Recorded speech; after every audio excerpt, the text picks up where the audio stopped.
ঠিক না ঠিক? তো কলু আল্লাহ কোরআনের অংশ নাও, আলহামদুলিল্লাহ কোরআনের অংশ নাও। তো হরেশচন্দ্রের পোলায় কলু আল্লাহ জানে না, তুই কলু আল্লাহ জানিস কেমনে? তুই কোরআনওয়ালা, সেই জন্য তুই কি ওয়ালা? কোরআনওয়ালা। তুই কোরআনওয়ালা কেমনে হলি? মুসলমানের সন্তান। আসমা বারে আমানত না তাওয়া নষ্ট করছি, আসমা বারে আমানত না তাওয়া নষ্ট করছি, কোরআনে পাল বানা মেহনে দিওয়ানা জদন, কোরআনে পাল বানা মেহনে দিওয়ানা জদন। ও মুসলমান ভাইয়া, আরশে আজিমের মধ্যে আল্লাহ পাক রব্বুল আলামিন ফেরেশতাদেরকে দিয়ে লটারি দিয়েছে, ফেরেশতাদেরকে দিয়ে লটারি দিয়েছে। এই লটারির মধ্যে গোটা পৃথিবীর মানুষ আদম আলাইহিস সালাম থেকে কিয়ামত পর্যন্ত, মুহাম্মদুর রাসূলুল্লাহ সাল্লাল্লাহু আলাইহি ওয়াসাল্লামের যুগ থেকে কিয়ামত পর্যন্ত নবীজির উম্মতগুলো দুই ভাগে ভাগ হয়ে গেছে। এক ভাগ কোরআনের ভাগে, আরেক ভাগ কোরআন নাইওয়ালা। আমার ভাইরা মুস্তাহাব লটারির মধ্যে যাদের নাম আসছে কোরআনের ভাগে, এদেরকে আল্লাহ পাক একজন মুসলমান আব্বারও দুনিয়াতে পাঠাইছেন, একজন মুসলিম মায়ের গর্ভে দুনিয়াতে পাঠাইছেন। আর যাদের নাম কোরআনের ভাগে আসে নাই, তাদেরকে একজন হিন্দু আব্বারও দুনিয়াতে পাঠাইছেন, একজন হিন্দু মায়ের কোলে দুনিয়াতে পাঠাইছেন। ও মুসলমানের সন্তানেরা, আমিও দরখাস্ত করি নাই, তুমিও দরখাস্ত করো নাই আব্দুর রহমান আব্দুল করিমের ঔরসে জন্মগ্রহণ করার জন্য, আমেনা বেগম ফাতেমা বেগমের কোলে জন্মগ্রহণ করার জন্য আমিও দরখাস্ত করি নাই, তুমিও করো নাই। আল্লাহ পাক দয়া করি, মায়া করি, মেহেরবানি করি, ইহসান করি, তোমাকে আমাকে একজন মুসলমান আব্বার ঘরে পাঠাইছে, একজন মুসলমান মায়ের কোলে পাঠাইছে। আল্লাহ না করুক, নাউযুবিল্লাহ, যদি আমি আর তুমি যদি হরেশচন্দ্রের ঘরে জন্ম নিতাম, আমি আর তুমি যদি সীতারানীর কোলে জন্ম নিতাম, কোরআন কোথায় পাইতাম? আল্লাহ কোথায় পাইতাম? আলহামদুলিল্লাহ কোথায় পাইতাম? আরে মুসলমানের সন্তান, আল্লাহ তো বাগে যে করছে, আলহামদুলিল্লাহ যে তো বাগে করছে। এটার জন্য যদি কিয়ামত পর্যন্ত হায়াত পাইবি, আর গোটা হায়াত চিন্তায় পড়ে থাকবি, তারপরেও শুকর আদায় শেষ হবে না। মুসলমানের সন্তান, সবের মূল্য বুঝলো, নিজের মূল্য কেন বুঝলি না? তুই তো কোরআনওয়ালা, হরিশচন্দ্রের তো কোরআনওয়ালা না। তুই কোরআনওয়ালা হইয়া তুই মুসলমানের সন্তান দুর্গা পূজা কেন যাও? তুই কোরআনওয়ালা হইয়া তোর মাথার চুল হিন্দু দাদাদের মতো কেন তুই হেয়ার স্টাইল গ্রহণ করো? মুসলমানের সন্তান হইয়া তুই ফ্রি ফায়ার আর পাবজির মধ্যে কেমনে ডুবে থাকো? এর যে সুন্দর করে বোঝানোর ক্ষমতা আর আমার কাছে নাই। হেদায়েত আল্লাহর হাতে, মুরাদে মানুষের হাতে। দেন হাওয়ালাত বারুদা করবে মরদ দেন। নসিহত উদ্দেশ্য ছিল, তাই করিলাম। আল্লাহর শপথ করে আমি চলে এলাম। নবীজির সুন্নতের পর খেলাম, নবীজির আদর্শের পর গেলাম। মদিনার কামলিওয়ালার হেয়ার স্টাইলের পুরোটা হেয়ার স্টাইল যাদের কাছে আছে, যদি নবীজির উম্মত হইয়া থাকো, নবীজির হাতে হাউজে কাউসারের শরবতের গ্লাস যদি কিয়ামতের ময়দানে পাইতে চাও, নবীজির সুপারিশে যদি জান্নাতে চাইতে চাও, আগামীকাল সকালে সেলুনে যাবি, মুসলমানের বাচ্চা চুল ছোট করি সুন্নত মোতাবেক চুল বানাবি। আসসালামু আলাইকুম ওয়া রাহমাতুল্লাহি ওয়া বারাকাতুহু। আলহামদুলিল্লাহ الحمد لله نحمده ونستعينه ونستغفره ونؤمن به ونتوكل عليه ونعوذ بالله من شرور أنفسنا ومن سيئات أعمالنا من يهد الله فلا مضل له ومن يضلله فلا هادي له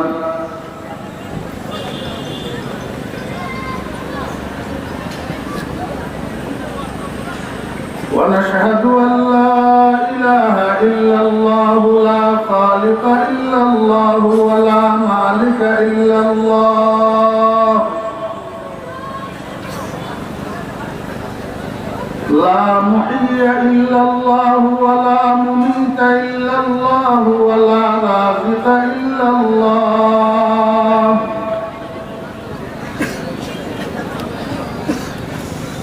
ونشهد أن سيدنا وسندنا وحبيبنا ومولانا محمدا عبده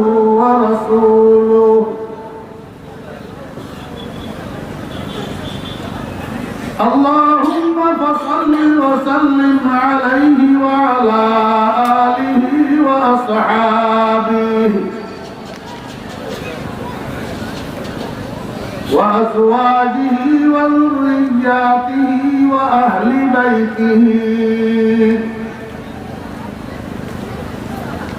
وعلماء أمته وفقهاء ملته ونجباء طريقته أجمعين. أما بعد فأعوذ بالله من الشيطان الرجيم.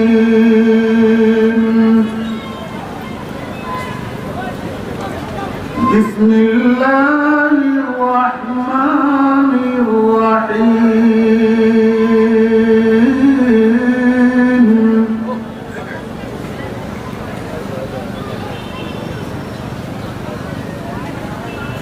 وإذا قيل لهم آمنوا كما آمن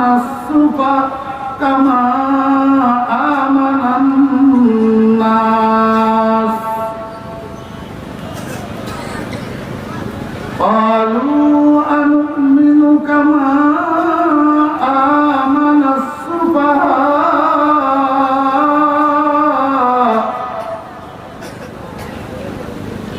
ألا إنهم هم السفهاء ولكن لا يعلمون.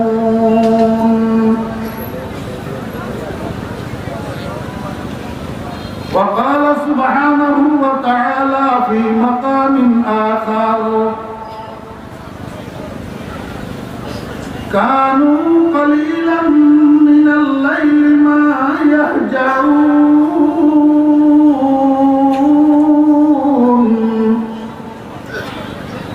وبالأسحار هم يستغفرون.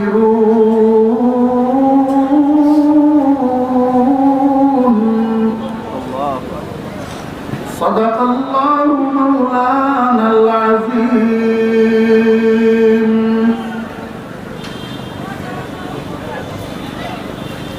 وسئل علي رضي الله عنه كيف كان حبكم للنبي صلى الله عليه وسلم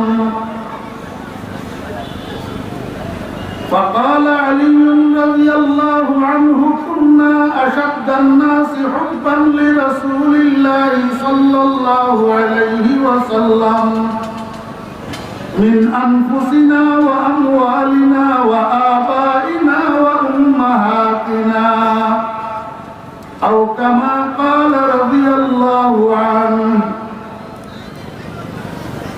وقال صاحب الرسالة عليه أفضل الصلوات وأكمل التحية من أحبهم فبحبي أحبهم ومن أبغضهم فببغضي أبغضهم. وصدق رسوله النبي الأمي الكريم ونحن على ذلك لمن الشاهدين والشاكرين. ربنا تقبل منا إنك أنت السميع العليم.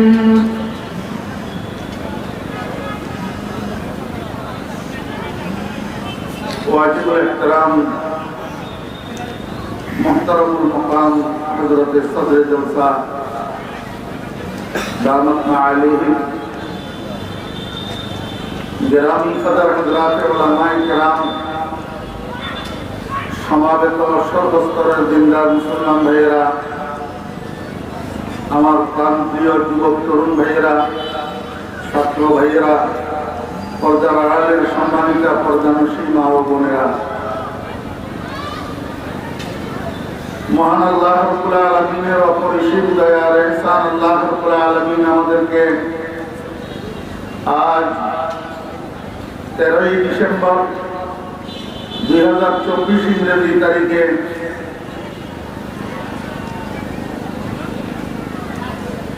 সিলেট জেলার বিয়ানীবাজার থানা প্রপার পিএইচডি সরকারি হাই স্কুল মাঠ বিয়ানীবাজারে অনুষ্ঠিত হিজবে আলাহি বিয়ানীবাজার কর্তৃক আয়োজিত ঐতিহ্যবাহী ৩০তম এই মহতী তাফসীরুল কোরআন মাহফিলের আজ সমাপনী দিবসের সমাপনী পর্যায়ে আমাদেরকে অংশগ্রহণ করার তৌফিক দিয়েছেন। এই জন্য আমরা সবাই মহান রব্বুল আলামিনের শুকর আদায় করি, আলহামদুলিল্লাহ।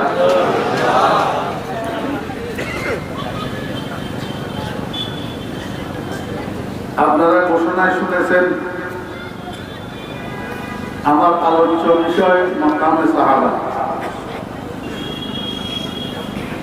আমাকে আফসোসের সাথে বলতে হচ্ছে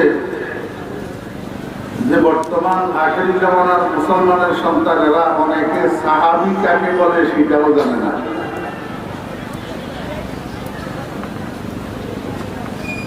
আর এই জিনিসগুলো না জানার কারণে দুশ্মনেরা আমাদেরকে ডানের থেকে, বামের থেকে, সামনের থেকে, পিছনের থেকে শিকার করে নিয়ে যাইতেছে। রাসূল আকরাম সাল্লাল্লাহু আলাইহি ওয়াসাল্লামের যুগের মানুষগুলা চার ভাগে বিভক্ত। কয় ভাগে? চার ভাগে। নবীজির যুগের মানুষগুলা কয় ভাগে বিভক্ত? মনোযোগ আছে? মনোযোগ থাকলে একটু কথা বলতে হবে, নাকি আপনারা 2 বছর না আসার কারণে আমাকে ভুলে গেছেন? হ্যাঁ, ভুলে যান নাই তো? একটু কথা বলতে হবে। কথা বলবেন আমার জন্য না, আপনাদের জন্য। কথা বললে শোনা কথাগুলা মনে থাকবে, সাথে করে নিয়ে যেতে পারবেন, তাহলে আমল করার জরিয়া হবে। এমনি শুনলে, কান শুট করলে, সাথে কিছু নিয়ে যেতে না পারলে কোনো লাভ নেই। বড় বড় ওলামায়ে কেরামরা আসছে, বড় মূল্যবান মূল্যবান আলোচনা করছে, কিন্তু আমি সেখান থেকে কি আহরণ করতে পারলাম, আমি কি নিয়ে যেতে পারলাম? যদি আমি পাথেয় স্বরূপ কিছু নিয়ে যেতে না পারি, তাহলে এই মূল্যবান মূল্যবান বয়ানের কোনো মূল্য নাই। আরেক কথা হলো, বয়ান খুব ভালো, কিন্তু পাবলিক বুঝলো কতটুকু? পাবলিক যদি না বুঝে, এই ভালো বয়ানের কোনো মূল্য নাই। এই জন্য আমাদেরকে বুঝতে হবে, বুঝি বুঝি শুনতে হবে। আল্লাহ পাক তৌফিক দান করেন। নবীজির যুগের মানুষগুলা কয় ভাগে বিভক্ত?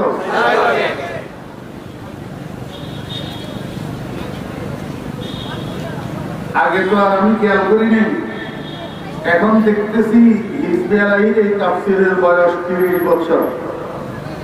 কয় বছর? 30 বছর।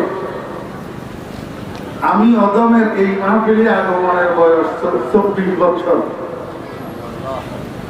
মাঝখানে 2 বছর বাদ দিলে আরো 22 বছর এক টানা আমি এই ছাগল এই মাহফিলে আপনাদের সামনে বসি। অতএব পরিচিত মানুষ, কিছু এখান থেকে নিয়ে যাওয়ার খেয়ালে বসতে হবে, নিয়ে যাওয়ার খেয়ালে শুনতে হবে। বিশেষ করে আমার টার্গেট হলো স্কুল, কলেজ, ইউনিভার্সিটির ছাত্ররা, বিভিন্ন রাজনৈতিক দলের কর্মীরা। আপনারা আমার মূল টার্গেট। আপনাদেরকে একটু মনোযোগ সহকারে কথাগুলো শুনতে হবে। রাসূলের যুগের মানুষগুলা কয় ভাগে বিভক্ত? 1 নম্বর,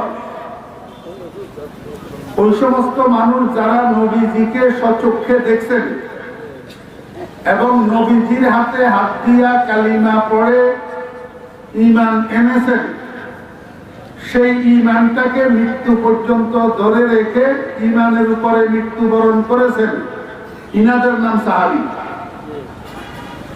ইনাদের নাম সাহাবী।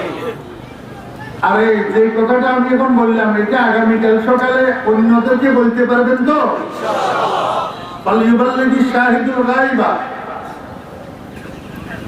নবীজির যুগের মানুষ চার ভাগে বিভক্ত। প্রথম ভাগ হইল ওই সমস্ত মানুষ যারা নবীজিকে সচক্ষে দেখছেন এবং নবীজির হাতে হাত দিয়া কালিমা পড়ে ঈমান এনেছেন, সেই ঈমানকে মৃত্যু পর্যন্ত ধরে রেখে ঈমানের উপরে মৃত্যুবরণ করেছেন, ওনাদের নাম সাহাবী। কয় নম্বর? এক নম্বর। সবাই বলে এক নম্বর। দুই নম্বর, ওই সমস্ত মানুষ যারা নবীজিকে সচক্ষে দেখছেন কিন্তু নবীজির হাতে হাত দিয়া কালিমা পড়ে ঈমান আনা তাদের ভাগ্যে জুটে নাই, এই মানুষগুলোর নাম কাফের। এই মানুষগুলোর নাম কাফের। তিন নম্বর, ওই সমস্ত মানুষ যারা নবীজির হাতে হাত দিয়া নবীজিকে সচক্ষে দেখে নবীজির হাতে হাত দিয়া কালিমা পড়ে ঈমান এনেছেন কিন্তু ঈমানটাকে মৃত্যু পর্যন্ত ধরে রাখতে পারেন নাই, মৃত্যুর আগে আবার কাফের হয়ে গেছে, এই কুফারের হালতে মৃত্যুবরণ করেছেন, এদের নাম মুরতাদ। এদের নাম যুবক ভাইরা, যেহেতু আমরা মুসলমানের সন্তান, মুরতাদ কাকে বলে এই পরিচয় আমাদের জানা থাকতে হবে। কেন? আল্লাহ যেন এইটার থেকে আমাকে হেফাজত করে।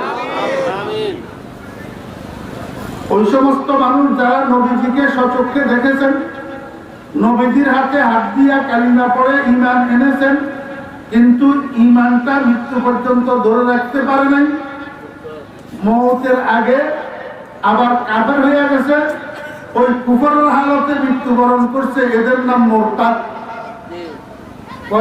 কয় প্রকার গেল? চতুর্থ নম্বর, ওই সমস্ত মানুষ যারা নবীজিকে সচক্ষে দেখছে, নবীজির হাতে হাত দিয়া কালিমা পড়ে ঈমান এনেছে কিন্তু এই ঈমান আনাটা তাদের বাহ্যিক রূপ, দিলের ভিতরে ঈমান ছিল না। দিলের ভিতরে ঈমান ছিল না। এই মানুষগুলোর নাম মুনাফিক। এই মানুষগুলোর নাম কি? মুনাফিক। তাহলে নবীজির যুগের মানুষ কয় প্রকার হলো? চার প্রকার। আমাদের আলোচ্য বিষয় হলো প্রথম প্রকার নিয়ে। প্রথম প্রকারের নাম সাহাবী, সাহাবা, আসহাবে কেরাম। সাহাবী, সাহাবা, আসহাব তিনটার অর্থ এক, শুধু বচন বেশ কম। শুধু বচন বেশ কম। এখন আমরা বুঝতে পারলাম তো নবীজির সাহাবী কাকে বলে? জি বুঝছেন না? বুঝেন নাই? নবীজির সাহাবী কাকে বলে? এই কথাটা ভূমিকা, এটা মনে রাখেন। আল্লাহ পাক রব্বুল আলামিন এই গোটা পৃথিবীটাকে মহব্বতের ফাউন্ডেশনের উপরে সৃষ্টি করেছেন। কিসের উপর? মহব্বতের ফাউন্ডেশনের উপর।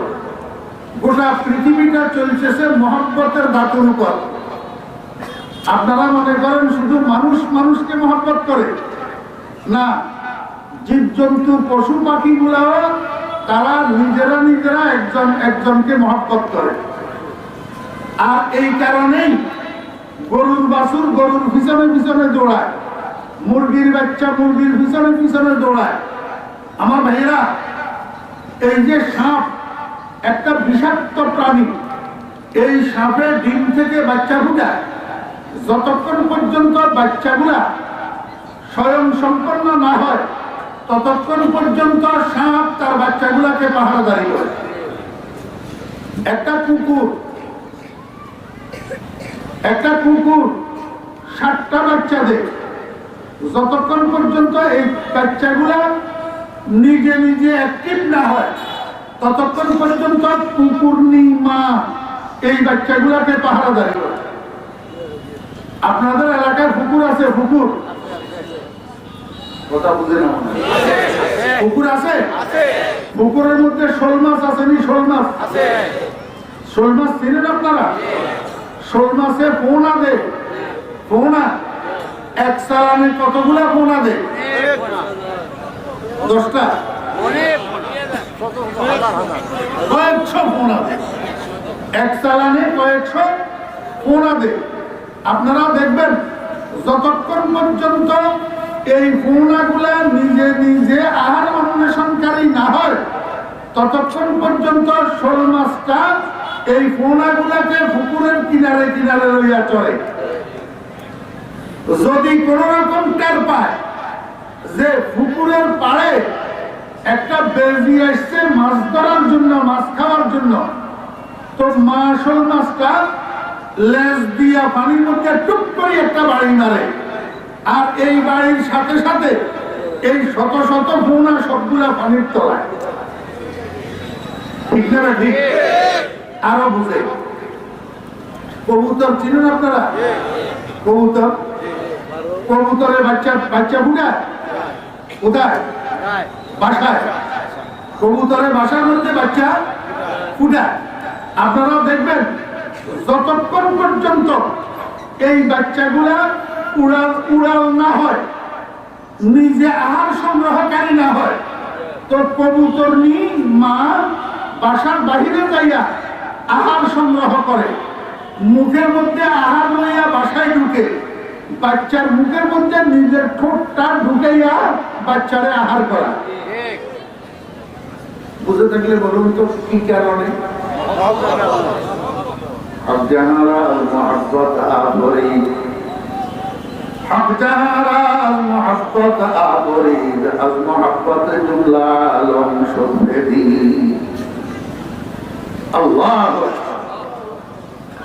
আরো একটু বুঝে, জমিদার একটা ছিল, জমিদার। এই জমিদারিকে এক জোড়া কবুতর পাইত, এক জোড়া কবুতরের মধ্যে একটা পুরুষ একটা মহিলা। আপনাদের এলাকায় পুরুষ কবুতরের কি কয়?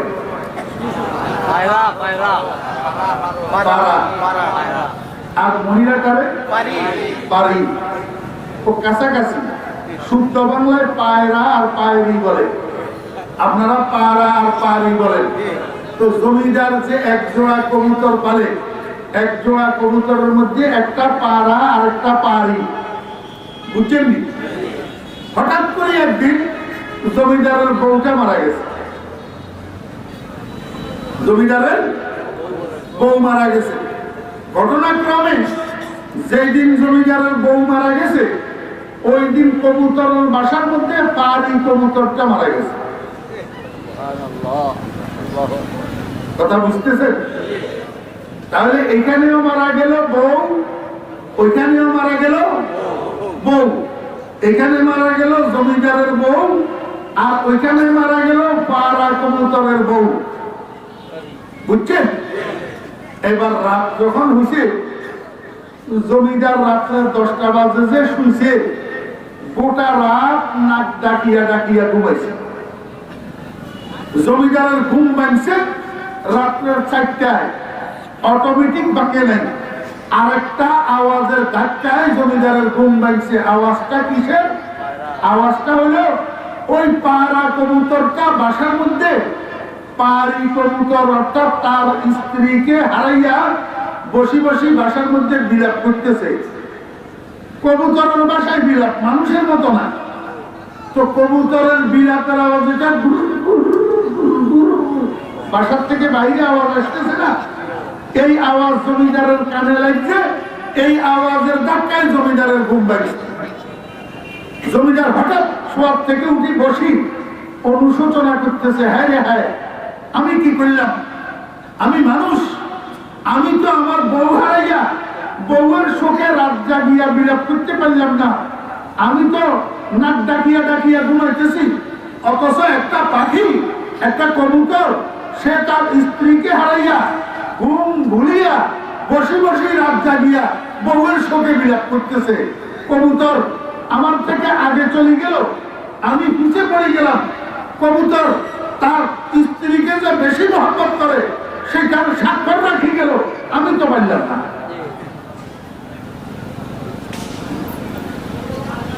ومما شجعني أنني كنت نائما أحلل من فرط الكراب التنسم أني أمدعت ورقا في غصن أيديات تردد مبكاها بحسن الترنم فلو أغلى مبكاها بكيت صبابة بسعدى شافيت النفس قبل التندم ولكن باتت قبلي فهيج للبكاء بكاها فقلت الفضل للمتقدمين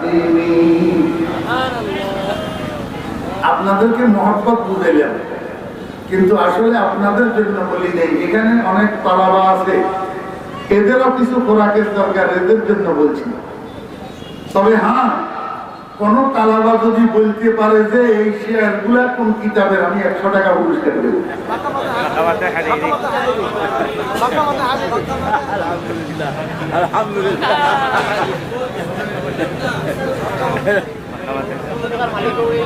শোনেন শোনেন, ফরিদুদ্দিনের টাকা এত সস্তা না। যদি এত সহজ হইতো তাহলে ফরিদুদ্দিন 100 টাকা দিবে বলছি। আমি শেয়ার বলছি কয়টা? 60টা। আপনারা যে উত্তর দিলেন মাকামাতে হারির মধ্যে আছে, মাকামাতে হারির মধ্যে 2টা আনা আছে, বাকি 2টা কোথায়? এইবার বলেন। হ্যাঁ, আশিয়াটার নাম কি?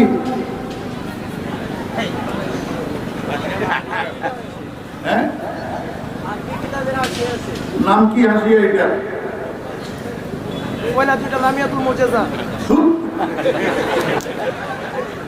হ্যাঁ হ্যাঁ, কাছাকাছি।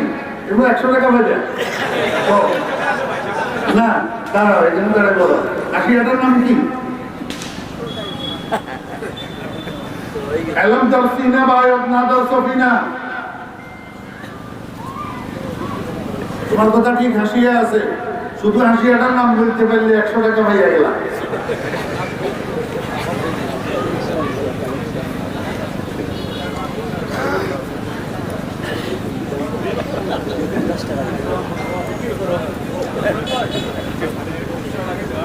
হযরত মাওলানা ইদ্রিস কান্দরবী রাহমাতুল্লাহ আলাইহি মাকামাতে হারিরির একটা হাসিয়া লিখছেন।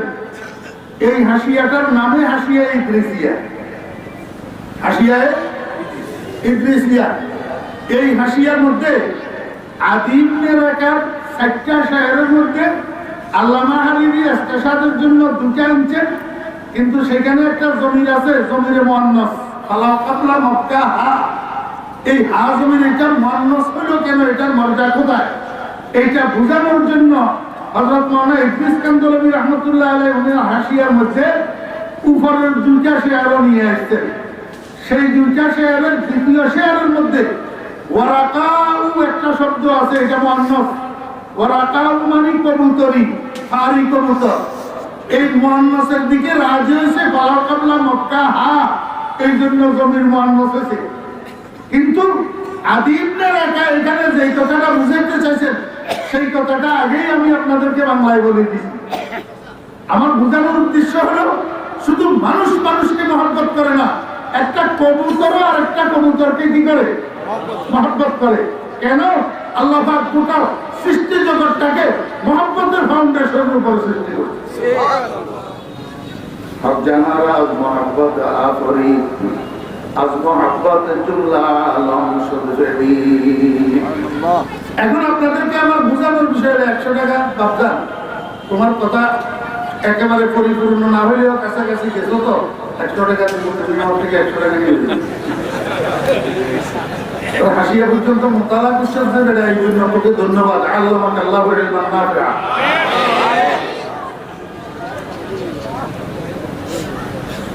আল্লাহ রাব্বুল আলামিন আশরাফুল মাখলুকাত ইনসান বানাইছেন নিজেকে প্রকাশ করার জন্য, নিজেকে প্রকাশ করার জন্য। আল্লাহ পাক একটা মুক্তধাম ছিলেন, আল্লাহ পাক ইচ্ছা করলেন নিজেকে প্রকাশ করবেন। এই জন্য আল্লাহ পাক আদমকে বানাইছে আলা সুরতি। যত আল্লাহ পাকের আওসাফ আছে, এই সমস্ত আওসাফের প্রকাশ আল্লাহ পাক আদমের মধ্যে দিয়া আদমকে তৈরি করছেন। উদ্দেশ্য হলো আদমের দ্বারা নিজের বিকাশ ঘটানো। आदम तुल्लाबे औसाफे उलूस वस्फ़े आदम मज़हरे आयाते उस इल्मे शानो लुत्फ़े शान चोसे तारा चरखदर आबे रवां কিছু কথা ওলামায়ে কেরামের জন্য বলা হয় আপনারা এগুলা বুঝবেন না এই জন্য আর আমি বিশ্লেষণ অনুবাদের দিকে যাই না আল্লাহ পাক রব্বুল আলামিন ইনসান বানাইছেন নিজের প্রকাশ করার জন্য গোটা মখলুকের মধ্যে মাকসাদে আসলি হলো ইনসান এখন ইনসানের মধ্যে তো দিলেন মহব্বত জীবজন্তু এগুলোর মধ্যে কেন দিলেন গরু ছাগলের মধ্যে শিয়াল কুকুরের মধ্যে মহব্বত কেন দিলেন দুনিয়ার মানুষ এগুলোর দিকে তাকাইয়া যেন আল্লাহ পাকের মহব্বত শিখতে পারে I মুর্গে Seher Ishq K পরওয়ানা বিয়ামুর I মুর্গে Seher Ishq কে পরওয়ানা বিয়ামুর কা সুরখ তারা জান শুদা ওয়াজ নায়ামত আল্লাহ পাক রব্বুল আলামিন দুনিয়ার মানুষগুলোকে আল্লাহর মহব্বত শিক্ষা দেওয়ার জন্য আল্লাহর বন্ধু মুহাম্মদুর রাসূলুল্লাহ সাল্লাল্লাহু আলাইহি ওয়াসাল্লামকে দুনিয়াতে পাঠাইছেন বুঝে থাকলে বলুন নবীজি দুনিয়ার মানুষকে আল্লাহর মহব্বত শিক্ষা দিবেন না দেন নাই জি সোয়া লক্ষ সাহাবীকে আল্লাহ পাক সোয়া লক্ষ সাহাবীকে নবীজি আল্লাহর মহব্বত শিক্ষা দিয়েছেন ফকত হযরত উলামায়ে কেরামকে একটা নকতা রাসূল আকরাম সাল্লাল্লাহু আলাইহি ওয়াসাল্লাম সাহাবায়ে কেরামকে আল্লাহর মহব্বত শিক্ষা দিয়েছেন সাহাবায়ে কেরাম আল্লাহকে মহব্বত করেছেন বিল ওয়াসিতা না বিলা ওয়াসিতা ये सिर्फ हजरत उलमाए केराम के लिए साहबाए केराम अल्लाह के मोहब्बत करছেন बिल वासिता ना बिला वासिता बिल वासिता साहबाए केराम अल्लाह के मोहब्बत करছেন बवासिताए हुब्बे रसूल बवासिताए हुब्बे रसूल साहबाए केरामेर মধ্যে আগে हुब्बे रसूल আসছে আর हुब्बे रसूলের ওয়াসিতায় হুব্বুল্লাহ আসছে ये वास्ता विस्तृत में माना लगता এখন কাকে বোঝাবো রসুলের মতো নাই এখন ধরো সিলেটে কিছু আছে চট্টগ্রামে কিছু আছে মাঝখানে নাই সব বাদ দিয়ে দিচ্ছে আমি একটা ঘটনা বলি আপনাদের একটু বুঝে আসবে রাসূল আকরাম সাল্লাল্লাহু আলাইহি ওয়াসাল্লাম যখন নবুয়ত প্রাপ্ত হলেন তো মক্কা শরীফের গলিতে গলিতে ঘুরে ঘুরে তেমুহানি রাস্তার মোড়ে মোড়ে চৌমুহানি রাস্তার মোড়ে মোড়ে দাঁড়াইয়া ঘুরিয়া ইয়া আইয়ুহান নাস কুলু লা ইলাহা ইল্লাল্লাহ তুফলিহুন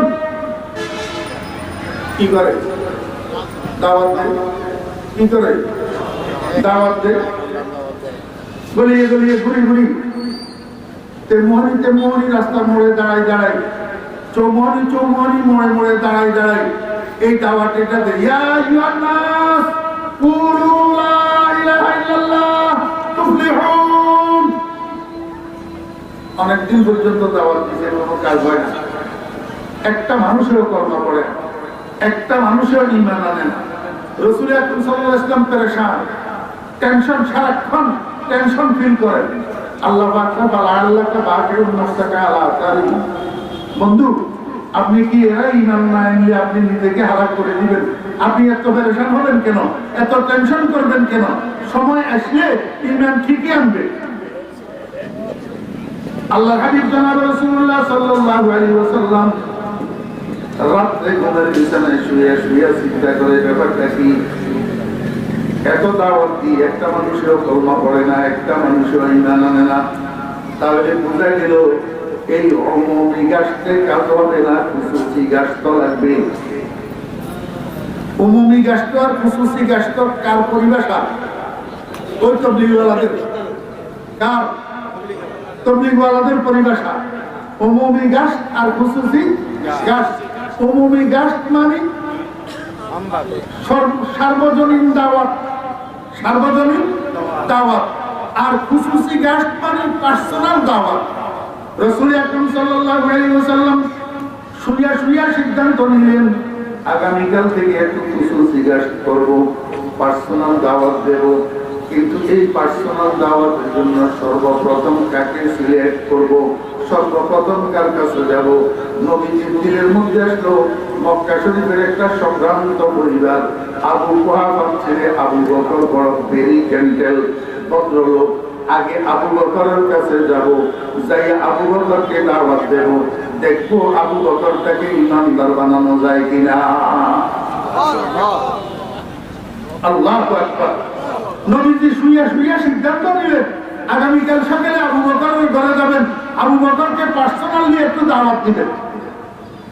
ওইদিকে ঘটনা ঘটছে কি, মক্কা শরীফের নেতা সাহেবেরা সব একত্রিত হইয়া গেছে আবু বকরের কাছে বিকেল বেলা। নেতা সাহেবেরা যাই আবু বকরকে কয়, এই আবু বকর, আপনি তো দুনিয়াদারির খবর রাখেন না, শুধু নিজের তালে থাকেন। ওইদিকে কি হইতেছে দেখতেছেন?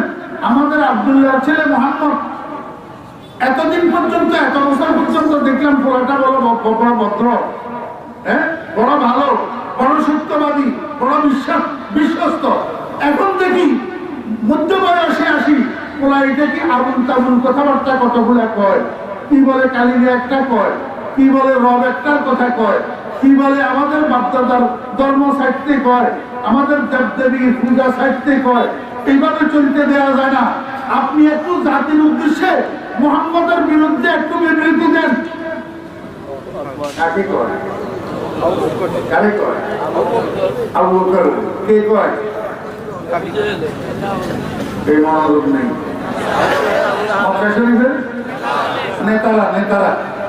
নেতারা সব একসাথে হয়ে গেছে। তো এখন আবু বকর কয়, এটা তো হয় না, আমি মুহাম্মদ সম্পর্কে কিচ্ছু জানি না, মুহাম্মদকে ভালো করে চিনি না। একটা মানুষ সম্পর্কে না জানি না চিনি, উনার বিরুদ্ধে আমি বিবৃতিটা কেমনে দিই? এখন আপনারা আমাকে বলেন তো, বর্তমান দুনিয়াতে এইটা চলতেছে কিনা? একটা মানুষ সম্পর্কে না জানিয়া না চিনিয়া আমরা তার বিরুদ্ধে পাহাড় সমান সমালোচনা করে বসি, বিশেষ করে ফেসবুকে। জি,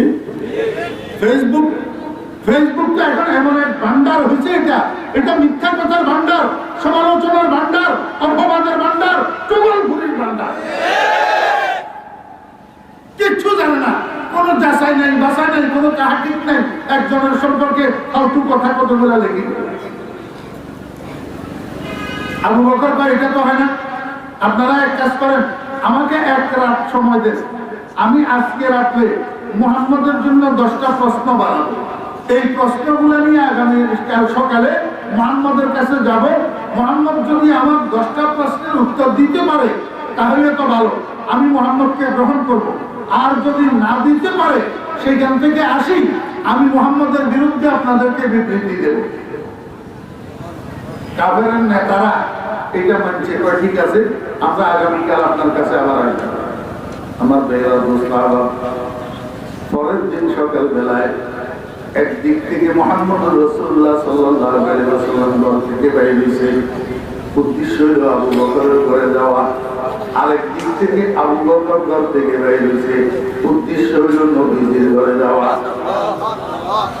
দুইজন দুই দিক থেকে অগ্রসর হতেছে। তো হইতে হইতে রাস্তার মাঝখান বরাবর যখন আসছে, মাঝ রাস্তা বরাবর যখন আসছে, দুজনের মধ্যে সাক্ষাৎ হয়ে গেছে। আমার ভাইরা মুস্তাফা কুশল বিনিময়ের পরে রাসূল আকরাম সাল্লাল্লাহু আলাইহি ওয়াসাল্লাম জিজ্ঞাসা করে, ভাই আবু বকর কোথায় যাইতেছেন? আবু বকর কয়, আমি তো একটু আপনার সাথে সাক্ষাৎ করার জন্য আপনার ঘরে যাইতেছি। আপনি কোথায় যাইতেছেন? রাসূল আকরাম সাল্লাল্লাহু আলাইহি ওয়াসাল্লাম কয়, ভাই আবু বকর, আমারও তো উদ্দেশ্য সেটা, আমিও তো আপনার সাথে সাক্ষাৎ করার জন্য একটু আপনার ঘরে যাইতেছি। আবু বকর কয়, জনাব, আপনি আমার ঘরে কেন যাইতেছেন? নবীজি কয়, আগে আপনারটা বলেন, আপনি আমার কাছে কেন যাইতেছেন?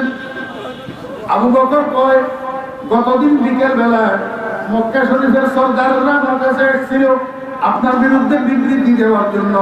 আমি অস্বীকৃতি জানাইছি। আমি বলছি, তোমরা আজকে একটা আমাকে সময় দাও, আমি আগামীকাল মুহাম্মদের কাছে যাব, কিছু প্রশ্ন করব।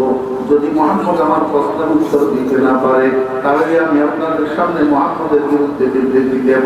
আমি এই জন্য রাত্রে বসি 10টা প্রশ্ন বানাইছি। আপনার ঘরে যেতেছি, আপনাকে 10টা প্রশ্ন করব। রাসূল আকরাম সাল্লাল্লাহু আলাইহি ওয়াসাল্লাম বলেন, ভাই আবু বকর, আপনি প্রশ্নের উত্তর পাওয়ার জন্য কষ্ট করে আমার ঘর পর্যন্ত যাওয়ার দরকার নাই। এইখানে এই অবস্থায় আমরা যেখানে দাঁড়ানো আছি, এই অবস্থায় আপনার প্রশ্নগুলা করুন, দেখি আমি উত্তর দিতে পারি কিনা। আবু বকর কয়, ইয়া রাসূলুল্লাহ। এতক্ষণ ইয়া রাসূলুল্লাহ মুখ থেকে বাইর হয় নাই, এতক্ষণ শুধু জনাব, আপনি, আপনি, জনাব এগুলা বলছে। এখন মুখের থেকে বাইরে হয়েছে কি ইয়া রাসূলুল্লাহ। রাসূল আকরাম সাল্লাল্লাহু আলাইহি ওয়াসাল্লাম মনে মনে কয়, ওমা তীর তো মনে হয় লাগি গেছে জায়গা। আবু বকর কয়, ইয়া রাসূলুল্লাহ, সেই প্রশ্ন এখন আর পেশ করার দরকার নাই, আমি আমার প্রশ্নের উত্তর পাইয়া গেছি। রাসূল আকরাম সাল্লাল্লাহু আলাইহি ওয়াসাল্লাম কয়, আবু বকর, এখনো তো আপনি আমাকে প্রশ্ন করেন নাই, আমিও উত্তর দিই নাই, তাহলে আপনি আপনার প্রশ্নের উত্তর কেমনে পেলেন? আবু বকর কয়, আইলে কায়ে তু জবাবে হর সওয়াল, আইলে কায়ে তু জবাবে হর সওয়াল, মুশকিল তু হর সওয়াল দে তিলোকাল। ইয়া রাসূলুল্লাহ, আমি আমার সবগুলা প্রশ্নের উত্তর পেয়ে গেছি, আপনার এই চেহারায় আমাকে আমার সবগুলা প্রশ্নের উত্তর দিয়ে দিচ্ছে। আমার দিলের মধ্যে বিশ্বাস হয়ে গেছে এই চেহারা কোনো বিদ্যাবাদের চেহারা হইতে পারে না। ইয়া রাসূলুল্লাহ, আপনার দাওয়াত সত্য, আপনার কালিমা সত্য, আপনার দ্বীন সত্য, আপনার রব সত্য, আর দেরি করিয়েন না, আমাকে একটু পড়াইয়া দেন লা ইলাহা ইল্লাল্লাহু মুহাম্মাদুর রাসূলুল্লাহ। ও বেলা মুস্তাফা, আমি একটা কথা আপনাদেরকে বোঝানোর জন্য ঘটনাটা বলছি। এই যে আবু বকর কলমা পড়লো, এই সময় আবু বকর আল্লাহকে চিনেনি। হ্যাঁ, আবু বকর এখনো আল্লাহরে চিনে? আল্লাহর মারফত হাসিল হয়েছে? এখনো আল্লাহর তাআরুফ আবু বকর পাইছে না? আবু বকর এখনো কোরআনে কারীমের যে সমস্ত আয়াতে কারীমার মধ্যে আল্লাহ পাকের তাআরুফ আল্লাহ পাক নিজে বয়ান করছেন সেগুলা পড়ছে। আমার ভাইরা মুস্তাফা, কিন্তু মুহাম্মদুর রাসূলুল্লাহ সাল্লাল্লাহু আলাইহি ওয়াসাল্লামের জন্য কিঞ্চিত মহব্বত আবু বকর অন্তরের মধ্যে ঢুকছে, আর এই মহব্বতটা ওয়াসিতা হয়ে গেছে আল্লাহর মহব্বতের জন্য। আমার ভাইরা মুস্তাফা, শেষ পর্যন্ত আবু বকর আশাদু হুব্বান লিল্লাহ হয়ে গেছে, কিন্তু বেলা ওয়াসিতা নয়, ছিল ওয়াসিতা, ওয়াসিতা এ হুব্বে রাসূল।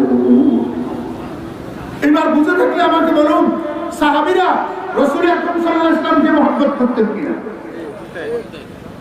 সাহাবীরা রাসূল আকরাম সাল্লাল্লাহু আলাইহি ওয়াসাল্লামকে মহব্বত করতেন কিনা? আমার ভাইরা মুস্তাফা, হযরত আলী রাদিয়াল্লাহু আনহু কে ওনার এক শাগরিদ প্রশ্ন করে, কাইফা কানা হুব্বুকুম লিন-নবী সাল্লাল্লাহু আলাইহি ওয়াসাল্লাম। উস্তাদ জি একজন তাবেঈ, হযরত আলী রাদিয়াল্লাহু আনহু শাগরিদ উস্তাদের প্রশ্ন করে, হুজুর আপনাদের অন্তরের মধ্যে নবীজির মহব্বত কেমন ছিল? নবীজির মহব্বত কেমন ছিল? হযরত আলী রাদিয়াল্লাহু আনহু বলেন, কুননা আশাদ্দান নাসি হুব্বান লিরাসূলিল্লাহি সাল্লাল্লাহু আলাইহি ওয়াসাল্লাম মিন আনফুসিনা ওয়া আমওয়ালিনা ওয়া আবাইনা ওয়া উম্মাহাতিনা, আও কামা ক্বালা রাদিয়াল্লাহু আনহু। হযরত আলী রাদিয়াল্লাহু আনহু বলেন, ও আমার সাক্ষী দুনিয়ার মানুষ, তোমরা শোনো, আমরা নবীজির সাহাবীগণ রাসূল আকরাম সাল্লাল্লাহু আলাইহি ওয়াসাল্লামকে কঠিনভাবে মহব্বত করতাম। আমাদের আব্বা আম্মার চেয়েও বেশি, আমাদের সন্তান সন্ততির চেয়েও বেশি, আমাদের সম্পদের চেয়েও বেশি, এমনকি নিজের প্রাণের চেয়েও আমরা নবীজিকে বেশি ভালোবাসতাম। আচ্ছা, আমি আপনাদেরকে একটা কথা জিজ্ঞেস করি, ভাই আপনারা যারা দাঁড়ায় এসে বসেন না, কেউ আসে না ভাই, প্যান্ডেলের জায়গা খালি আছে, বসেন। দাঁড়াইতে একটু কষ্ট না? আল্লাহু আকবার। এইখানে যদি কথা না মানে না শুনিলাম কি? মনোযোগ আছে? আপনারা যারা বিয়ে করছেন বহুরে মহব্বত করেন জি? একবার বুকে হাত দিয়ে বলেন তো, নিজের প্রাণের চেয়ে বেশি না কম? কথা কয় বিবাহিতরা বলেন, স্বামী যারা আছেন তারা বলেন স্ত্রীকে ভালোবাসেন নিজের প্রাণের চেয়ে বেশি না কম? আচ্ছা বাদ, বহুবার যারা সন্তানেরা আছেন মা বাপকে মহব্বত করেন, বুকে হাত দিয়ে বলেন তো নিজের প্রাণের চেয়ে বেশি না কম?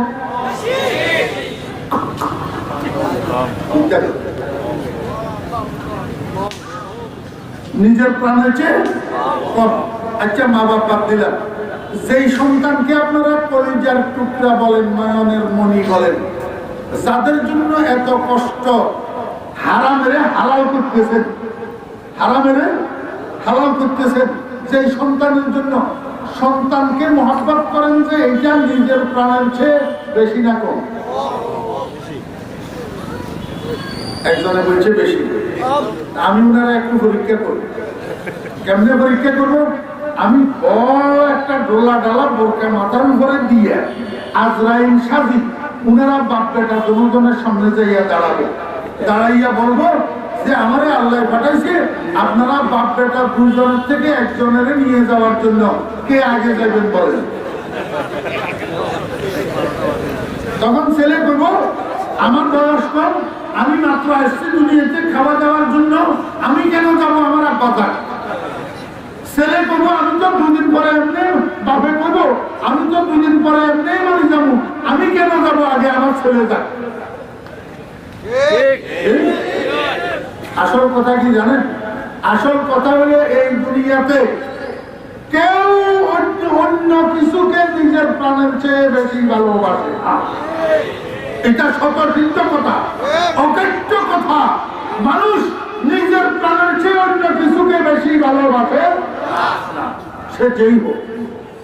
শুধু একমাত্র পৃথিবীর মধ্যে নিজের প্রাণের চেয়ে বেশি ভালোবাসে যে একটা দৃষ্টান্ত আছে, সেই দৃষ্টান্ত হল মুহাম্মদুর রাসূলুল্লাহ সাল্লাল্লাহু আলাইহি ওয়াসাল্লামের সাহাবীগণ মুহাম্মদুর রাসূলুল্লাহ সাল্লাল্লাহু আলাইহি ওয়াসাল্লামকে নিজের প্রাণের চেয়ে বেশি ভালোবাসতে। আল্লাহ, আমি একটা উদাহরণ আপনাদেরকে দিই, আপনারা জানেন, আমি শুধু একটু কি করতেছি, স্মরণ করে দিতেছি। বৃহস্পতিবার বিকেলে রাসূল আকরাম সাল্লাল্লাহু আলাইহি ওয়াসাল্লাম তিনজন সাহাবীকে ডাকছেন। একজনের নাম যায়েদ ইবনে হারেসা, একজনের নাম জাফর ইবনে আবি তালেব, আর একজনের নাম আব্দুল্লাহ ইবনে রাওয়াহা। কয়জন? এই তিনজনকে ডাকি। রাসূল আকরাম সাল্লাল্লাহু আলাইহি ওয়াসাল্লাম বললেন, আমার সাহাবীরা মওতার ময়দানে কাফেরের সৈন্যরা আসি অপেক্ষা করতেছে যুদ্ধ করার জন্য। অলরেডি আমি ইসলামী সৈন্য পাঠাই দিছি, তারাও মওতার ময়দানে পৌঁছে গেছে, কিন্তু যুদ্ধ শুরু হইতেছে না। সিপা সালাররা, কমান্ডার যারা যুদ্ধ পরিচালনা করবে, তারা এখনো সেখানে পৌঁছে নাই। তোমরা তিনজন আগামী দিন জুমার দিন ফজরের নামাজের পরে, ফজরের নামাজ পড়ি রওনা দিবা মওতার ময়দানের দিকে। যাইয়া মওতার ময়দানে পৌঁছানোর পর যুদ্ধ শুরু করবা। তোমাদের মধ্যে সর্বপ্রথম সেনাপতি হবে যায়েদ ইবনে হারেসা। যায়েদ ইবনে হারেসা যদি শহীদ হয়ে যায়, সেনাপতি হবে জাফর ইবনে আবি তালেব। জাফর ইবনে আবি তালেব যদি শহীদ হয়ে যায়, সেনাপতি হবে আব্দুল্লাহ ইবনে রাওয়াহা। আব্দুল্লাহ ইবনে রাওয়াহা যদি শহীদ হয়ে যায়, মুসলিম সৈন্যরা পরামর্শ করে আরেকজন চতুর্থ জনকে সেনাপতি বানাবে। মনে রাখিও, এই চতুর্থ সেনাপতির হাতে মওতার ময়দানে ইসলামের বিজয় হবে।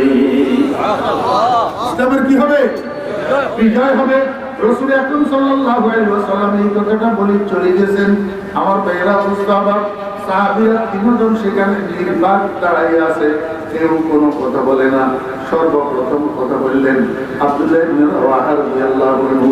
আব্দুল্লাহ ইবনে রাওয়াহা রাদিয়াল্লাহু আনহু বন্ধুরা, রাসূল আকরাম সাল্লাল্লাহু আলাইহি ওয়াসাল্লাম জবানের থেকে আমরা তিনজনের জন্য শাহাদাতের সুসংবাদ দিয়েছি, আমরা একজনও মওতার ময়দান থেকে ফেরত আসবো না।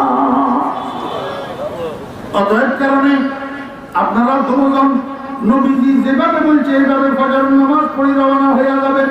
আমি কিন্তু যাব না, আমি মনকে বুঝাইতে পারি না, মওতার ময়দান থেকে যখন ফেরত আসতে পারবো না, জীবনের শেষ জুমাটা আল্লাহর হাবিবের পিছনে মসজিদে নববীতে আদায় না করে কেমনে যাই।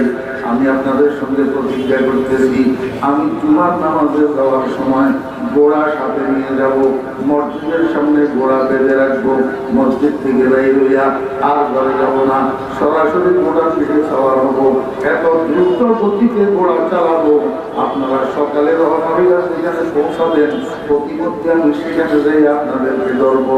এই কথা বলি আব্দুল্লাহ ইবনে রাওয়াহা রাদিয়াল্লাহু আনহু চলে গেছেন, ওনারাও চলে গেছে।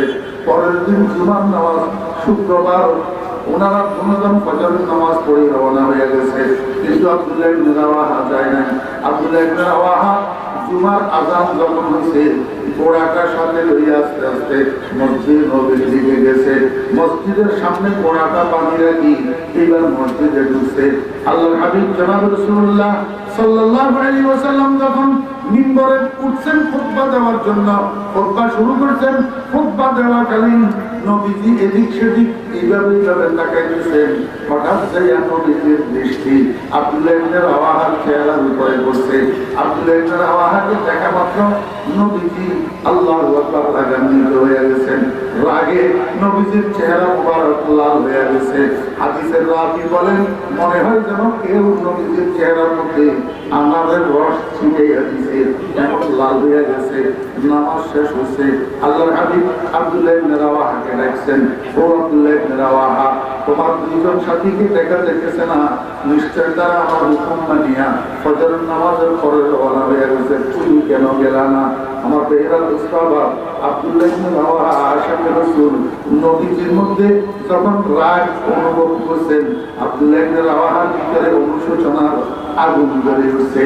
কারণ সাহাবায়ে কেরামের আদত ছিল, সাহাবায়ে কেরামের অভ্যাস ছিল, সাহাবায়ে কেরাম দুনিয়া শুদ্ধ মানুষকে নারাজ করতে পারে, কিন্তু নবীজিকে নারাজ করতে পারে না।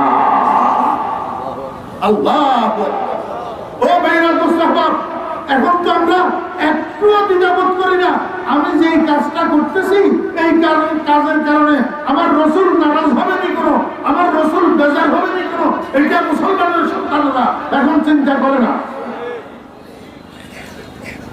আমার ভাইরা মুস্তাফা, বিয়ানি বাজার নাই, আমি অন্য এলাকার কথা বলতেছি। বর্তমান যুগের কিশোরেরা, তরুণেরা, যুবকেরা চুল কাটার জন্য সেলুনে যায়, এমনি করি গরু করি নিচের গুলাকে টুকটা টুকটা ছোট ছোট করি ফেলে, কিন্তু উপরের গুলা ধরে না। উপরের টুক একটা বানানি এলাকায় চুলে স্তূপ। বিয়ানি বাজার নাই? হ্যাঁ, মুসলমানের সন্তান, আমাকে একটু বুঝে থাকতে বলো না, এই যে তুমি হেয়ার স্টাইলটা গ্রহণ করলা, এটা কি মদিনার কামলিওয়ালার হেয়ার স্টাইল না হিন্দু দাদাদের হেয়ার স্টাইল? কার? হিন্দু দাদাদের হেয়ার স্টাইল না তো তুমি দুনিয়ার সব কিছুর মূল্য বুঝলি, তুই নিজের মূল্য কেন বুঝলি না? তুই তো কোরআনওয়ালা, তুই কোরআনওয়ালা না।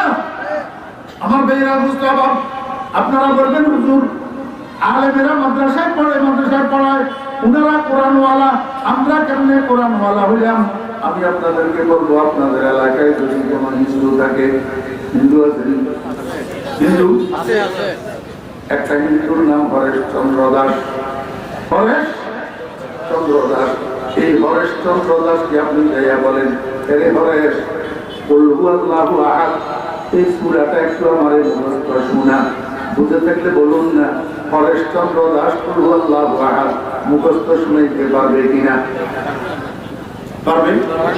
একটা হিন্দুর নাম রমেশ চন্দ্র, রমেশকে যদি বলেন, এই রমেশ, আলহামদুলিল্লাহি রাব্বিল আলামিন, এই সূরাটা সূরা ফাতিহা আমাকে একটু মুখস্থ শোনা। বুঝে থাকলে বলুন না, রমেশে আলহামদুলিল্লাহ মুখস্থ শুনাইতে পারবে কিনা? পারবে। কিন্তু আমার সন্তানেরা, মুসলমানের সন্তানেরা, যদিও নামাজ পড়ে না ঠিক মতো, যদিও রোজা রাখে না ঠিক মতো, যদিও একটু পেন্সিডেল ইয়াবা খায়, বিয়ানি বাজার খায় না, বিয়ানি বাজার গুলা ভালো। হ্যাঁ, আমার সন্তানেরা যদিও রাত্রে 3টা পর্যন্ত রুমের দরজা বন্ধ করে ফ্রি ফায়ারের মধ্যে ডুবে থাকে, হ্যাঁ, বিয়ানি বাজার নাই, পাবজি ফ্রি ফায়ার, বিয়ানি বাজার নাই। আপনারা মুরব্বীরা বুঝবেন না, আপনারা ওল্ড মডেল, আর আপনাদেরকে বোঝানোর আমার দরকারও নেই। যারা বুঝে তারা ঠিক মতো বুঝতেছে। মুসলমানের সন্তানেরা এখনো সময় আছে, উল্টা পথে যাইও না। এই ফ্রি ফায়ার পাবজির অভ্যাস করিও না। ফ্রি ফায়ার পাবজির অভ্যাস করলে তোর জীবন ধ্বংস হয়ে যাবে। জীবন কি হয়ে যাবে? ধ্বংস হয়ে যাবে। আমি যে কথা বোঝানোর জন্য আপনাদেরকে বলতেছিলাম, মুসলমানের একটা সন্তান যতই খারাপ হোক, আপনি তাকে যদি বলেন, এই আব্দুর রহমান, এদের সলিমুদ্দিন, আল্লাহ সূরাটা একটু মুখস্থ শোনা, পারবে কিনা? পারবে। আলহামদুলিল্লাহ রাব্বিল আলামিন সূরাটা একটু মুখস্থ শোনা, পারবে কিনা? আজকে ইসরায়েলের এত বড় মাহফিলের মধ্যে যত মুসলমানের সন্তানেরা, যুবকেরা, কিশোররা, তরুণেরা এখানে এসছে, আল্লাহ জানে না, আলহামদুলিল্লাহ জানে না, এমন মুসলমানের সন্তান আমার মনে হয় না। ঠিক না? ঠিক। তো আল্লাহ কোরআনের অংশ নাও, আলহামদুলিল্লাহ কোরআনের অংশ নাও। তো হরেশচন্দ্রের পোলায় আল্লাহ জানে না, তুই আল্লাহ জানিস কেমনে? তুই কোরআনওয়ালা, সেই জন্য তুই কি ওয়ালা? কোরআনওয়ালা। তুই কোরআনওয়ালা কেমনে হলি মুসলমানের সন্তান? আসমা বারে আমানত না তাওয়া নষ্ট করছি, আসমা বারে আমানত না তাওয়া নষ্ট করছি, কোরআনে পাল বানা মেহনে দিওয়ানা জগন, কোরআনে পাল বানা মেহনে দিওয়ানা জগন। ও মুসলমান ভাইয়া, আরশে আজিমের মধ্যে আল্লাহ পাক রব্বুল আলামিন ফেরেশতাদেরকে দিয়া লটারি দিয়েছে, ফেরেশতাদেরকে দিয়া লটারি দিয়েছে। এই লটারির মধ্যে গোটা পৃথিবীর মানুষ আদম আলাইহিস সালাম থেকে কিয়ামত পর্যন্ত, মুহাম্মদুর রাসূলুল্লাহ সাল্লাল্লাহু আলাইহি ওয়াসাল্লামের যুগ থেকে কিয়ামত পর্যন্ত নবীজির উম্মতগুলো দুই ভাগে ভাগ হয়ে গেছে। এক ভাগ কোরআনের ভাগে, আরেক ভাগ কোরআন নাইওয়ালা। আমার ভাইরা মুস্তাহাব লটারির মধ্যে যাদের নাম আসছে কোরআনের ভাগে, এদেরকে আল্লাহ পাক একজন মুসলমান আব্বারও দুনিয়াতে পাঠাইছেন, একজন মুসলিম মায়ের গর্ভে দুনিয়াতে পাঠাইছেন।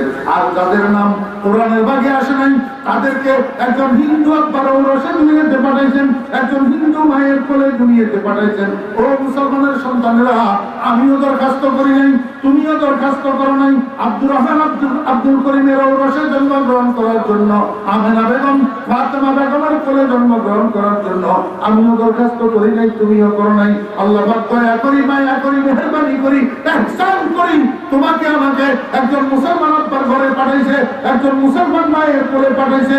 আল্লাহ না করুক, নাউযুবিল্লাহ, যদি আমি আর তুমি যদি হরেশচন্দ্রের ঘরে জন্ম নিতাম, আমি আর তুমি যদি সীতারানীর কোলে জন্ম নিতাম, কোরআন কোথায় পাইতাম? আল্লাহ কোথায় পাইতাম? আলহামদুলিল্লাহ কোথায় পাইতাম? আরে মুসলমানের সন্তান, আল্লাহ তো বাগে যে করছে, আলহামদুলিল্লাহ যে তো বাগে করছে, এটার জন্য যদি কিয়ামত পর্যন্ত হায়াত পাইবি, আর গোটা হায়াত চিন্তায় পড়ে থাকবি, তারপরেও শুকর আদায় শেষ হবে না। মুসলমানের সন্তান, সবের মূল্য বুঝলো, নিজের মূল্য কেন বুঝলি না? তুই তো কোরআনওয়ালা, হরিশ্চন্দ্রের পুরা তো কোরআনওয়ালা না।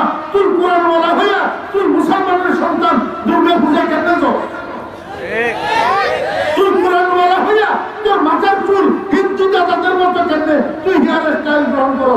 মুসলমানের সন্তান হইয়া তুই ফ্রি ফায়ার আর পাবজির মধ্যে কেমনে ডুবে থাকো? এর যে সুন্দর করে বোঝানোর ক্ষমতা আর আমার কাছে নাই। হেদায়েত আল্লাহর হাতে, মুরাদে মানুষের হাতে দেন, হাওয়ালাত বারুদা করবে মরদ দেন। নসিহত উদ্দেশ্য ছিল তাই করিলাম, আল্লাহর শপথ করে আমি চলে এলাম। নবীজির সুন্নতের পর খেলাম, নবীজির আদর্শের পর খেলাম। মদিনার কামলিওয়ালার হেয়ার স্টাইলের পুরোটা হেয়ার স্টাইল যাদের কাছে আছে, যদি নবীজির উম্মত হইয়া থাকো, নবীজির হাতে হাউজে কাউসারের শরবতের গ্লাস যদি কিয়ামতের ময়দানে পাইতে চাও, নবীজির সুপারিশে যদি জান্নাতে চাইতে চাও, আগামীকাল সকালে সেলুনে যাবি, মুসলমানের বাচ্চা চুল ছোট করি সুন্নত মোতাবেক চুল বানাবি। কপালে হেদায়েত থাকলে পাইবি, না হলে যাবি না। আমার কি, আমি তো বলি দিতেছি, হ্যাঁ রাসূল সাল্লাল্লাহু আলাইহি ওয়াসাল্লামের দেওয়া দায়িত্ব পালন করতেছি। আল্লাহু আকবার। মনে আছে না? ভুলে গেছে? সাহাবীরা সারা দুনিয়ায় বাজার করতে পারে, কিন্তু নবীজিকে বাজার করতে পারে না। হযরত আব্দুল্লাহ ইবনে রাওয়াহা রাদিয়াল্লাহু আনহু যখন দেখছেন রজুল নবীজির আগ আব্দুল্লাহ ইবনে রাওয়াহা চোখের পানি আর ধরে রাখতে পারে না, জর করে পড়তেছে চোখের পানি। নবীজি কয়, ও আব্দুল্লাহ, তোমার সাথীগুলো দেখা যাইতেছে না, তুমি কেন গেলা না? রাসূল হযরত আব্দুল্লাহ ইবনে রাওয়াহা রাদিয়াল্লাহু আনহু কয়, ইয়া রাসূলুল্লাহ, বিশ্বাস করুন আমি মুনাফিক নই, আমি আপনার সত্যবাদী সাহাবী। আপনার জবান থেকে আমাদের শাহাদাতের সুসংবাদ বেরিয়ে গেছে, দিলের মধ্যে বিশ্বাস হয়ে গেছে। রাইফেলের গুলি মিস হইতে পারে, আপনার জবান মিস হইতে পারে না। ইয়া রাসূলুল্লাহ, আমরা তিনজন মওতার ময়দানে শহীদ হয়ে যাব, আর ফিরে আসতে পারবো না। মনকে বুঝাইতে পারি না, শেষ জুমাটা আপনার পিছনে আদায় করার জন্য রইয়া গেছি। আল্লাহু আকবার, শেষ জুমাটা জীবনের আপনার পিছনে আদায় করার জন্য রইয়া গেছি। আল্লাহর হাবিব কয়, ও আব্দুল্লাহ ইবনে রাওয়াহা, তোমার কথা আমি বিশ্বাস করছি, তুমি সত্যবাদী, কিন্তু একটা কথা মনে রাখিও, লাউ আনফাকতা মা ফিল আরদি জামিআ মা আদরাকতা ফাদলা দুআ। ও আব্দুল্লাহ ইবনে রাওয়াহা, আমার কথা হুবহু মানিয়া সকালে রওনা হইয়া, তোমার দুইজন সাথী যেই সওয়াবের মালিক হইয়া গেছে, সকালবেলায় রওনা হইয়া তুমি যদি আসমান জমিনের মধ্যবর্তী খালি জায়গা বরট হইয়া যায়, কত সম্পদের মালিক হইয়া যাও, আর গোটা সম্পদ যদি আল্লাহর রাস্তায় সদকা করে দাও, তারপরেও সকালে রওনা হইয়া তারা যে সওয়াব পাইছে তার দ্বারে কাছেও যেতে পারবা না। আমার ভাইরা বুঝলাম, আব্দুল্লাহ ইবনে রাওয়াহা রাদিয়াল্লাহু আনহু মনে মনে কয়, হাই কি বললাম, মসজিদের সামনে ঘোড়া দাঁড় করানো ছিল, ঘোড়ার পিঠে সওয়ার হয়েছে, সামনের দিকে রওনা দিবে। ঠিক এই টাইমে পিছনে দাঁড়ানো ওনার বিবি এবং 7 বছরের একটা ছেলে। 7 বছরের ছেলেটা ডাকিয়া কয়, আব্বা, আম্মুর কাছে শুনছি আপনি নাকি চিরদিনের জন্য আমাদের থেকে চলে যেতেছেন, আর কোনদিন আমাদের কাছে আসবেন না, আপনি নাকি মওতার ময়দানে শহীদ হয়ে যাবেন। এত নিষ্ঠুর কেমনে হইলেন? আমার থেকে একটু বিদায় দিলেন না, আমার মাথায় একটু হাত তুলাইয়া দিলেন না, আমার মুখে একটা চুমা দিলেন না, এমনকি আমার দিকে একটু তাকাইয়া তো দেখলেন না। আমার ভাইরা, একই কথা ছেলেও কয়, একই কথা বিবিও কয়। খোদার কসম, আল্লাহু আকবার, হযরত আব্দুল্লাহ ইবনে রাওয়াহা রাদিয়াল্লাহু আনহু পিছনের দিকে তাকায় নাই, সামনের দিকে তাকাইয়া কয়, আমার বিবিদের ছাড়া এখন তোমাদের দিকে আর তাকানো যাবে না। এখন তোমাদের দিকে যদি তাকাই, কিয়ামত পর্যন্ত আলেওয়ালা উম্মত বলবে, আব্দুল্লাহ ইবনে রাওয়াহা রাসূলের থেকে বিবিদের থেকে বেশি মহব্বত করত।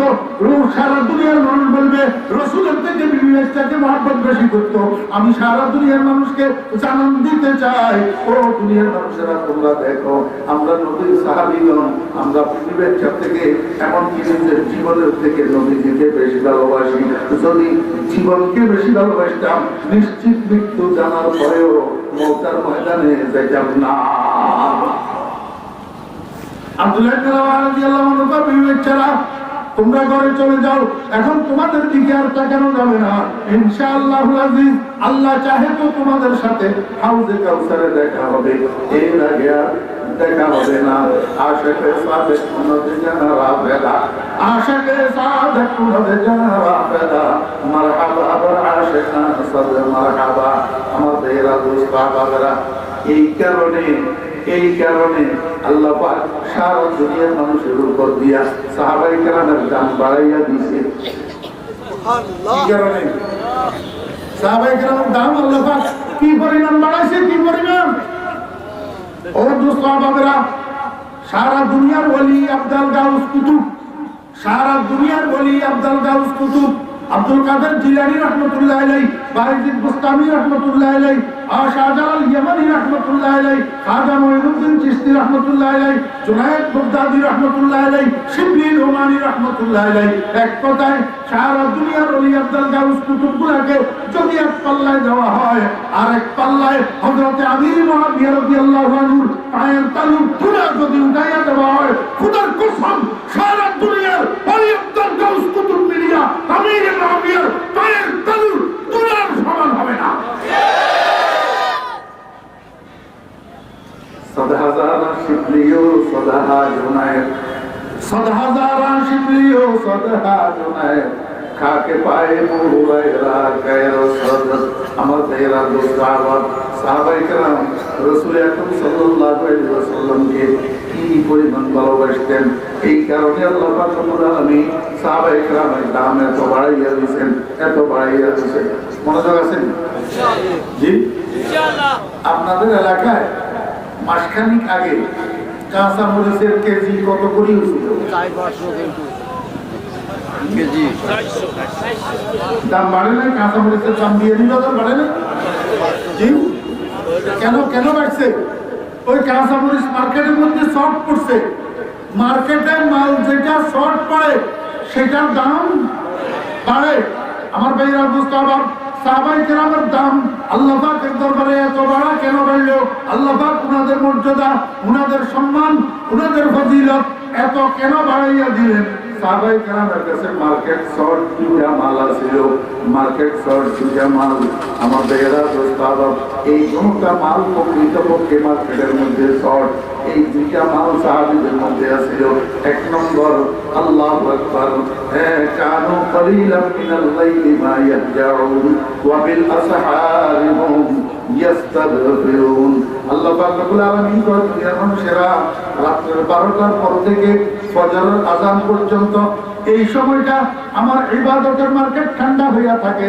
ওরে ফজরের আযানের পর থেকে রাত্রের 11টা 12টা পর্যন্ত কোনো না কোনো মানুষ কোনো না কোনো ভাবে আল্লাহর ইবাদত বندگির মধ্যে লিপ্ত থাকে। কিন্তু রাত্রের 11টা 12টার পরে ফজরের আযান পর্যন্ত শেষ রাত্রি যেটাকে বলা হয়, এই শেষ রাত্রি আল্লাহ পাকের ইবাদতের মার্কেটের মধ্যে ইবাদত শর্ট পড়ে থাকে। আল্লাহ কথা ওদের দুনিয়ার মার্কেটে মার্কেট শর্ট মালের যেরকম দাম বাড়ে, এই মার্কেট শর্ট মাল যদি কারো গুদামে স্টক থাকে, সেই লোকটা রাতারাতি কোটিপতি হইয়া যায়, রাতারাতি পয়সাওয়ালা হইয়া যায়। ঠিক তদ্রুপ আমার ইবাদতের মার্কেট শর্ট অবস্থায় যদি কোনো মানুষ ঘুম থেকে উঠি ঠান্ডা পানি দিয়ে উজু করি, তাহাজ্জুদের মুসল্লায় নিজেকে দাঁড় করাইয়া দিতে পারে, আর তাহাজ্জুদের মুসল্লায় বসিয়া নিজের গুনাহগুলোকে স্মরণ করিয়া করিয়া আমার দরবারে কান্নাকাটি করতে পারে, আমি সারা দুনিয়ার মানুষের উপর দিয়া তার দাম বাড়াইয়া দিই। এখন তো আমাদের কাছে কান্নাকাটি নাই বললেই চলে, কান্নাকাটি নাই বললেই চলে। এই জন্য তো আমাদের সমস্যার সমাধান হয় না। সব সমস্যার সমাধানের একমাত্র উপায় আল্লাহর দরবারে কান্নাকাটি করা।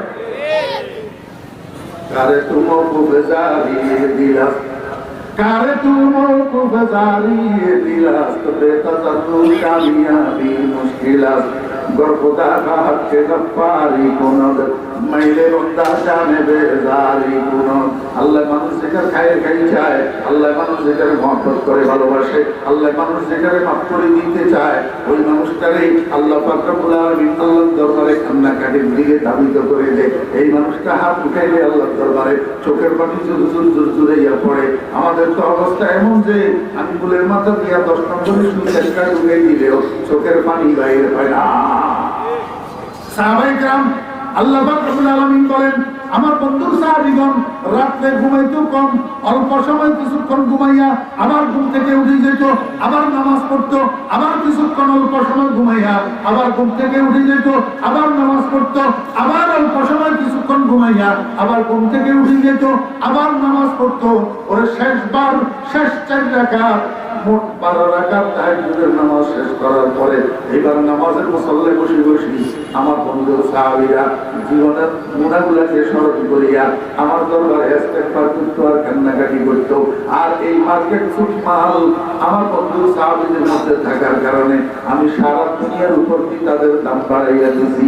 আমার ভাইরা মুস্তাফা মনোযোগ আছে? 2 নম্বর মার্কেট ফুট মাল যেটা, সেটার নাম হলো হুব্বে রাসূল। এটার নাম কি? হুব্বে রাসূল। আমার ভাইরা মুস্তাফা সাহাবায়ে কেরাম রাসূল আকরাম সাল্লাল্লাহু আলাইহি ওয়াসাল্লামকে যেই পরিমাণ মহব্বত করছেন, কিয়ামত পর্যন্ত আর কোনো মানুষ সেই পরিমাণ মহব্বতের দৃষ্টান্ত রাখতে পারবে না।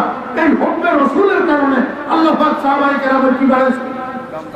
এই জন্য রাসূল আকরাম সাল্লাল্লাহু আলাইহি ওয়াসাল্লাম বলেন, মনোযোগ আছে? আসলে মনোযোগ খুব গুরুত্বপূর্ণ। এই জন্য রাসূল আকরাম সাল্লাল্লাহু আলাইহি ওয়াসাল্লাম বলেন, মান আহাব্বাহু ফাবিহুব্বি আহাব্বাহু, মান আহাব্বাহু فبحبي أحبه ومن أبغضه فببغضي أبغضه। কোন কেউ যদি আমার সাহাবীদেরকে মহব্বত করে তো বুঝতে হবে সেটা আমি নবীর মহব্বত, সেটা আমি নবীর মহব্বত। যদি কেউ আমার সাহাবীদের সম্পর্কে বিদ্বেষ পোষণ করে, আমার সাহাবীদের জন্য দুশমনী পোষণ করে, বুঝতে হবে সেটা আমি নবীর জন্য দুশমনী। শুধু রাসূল বলছেন, আল্লাহ বলছেন না করেছেন মাসালুকুম كمثل زرع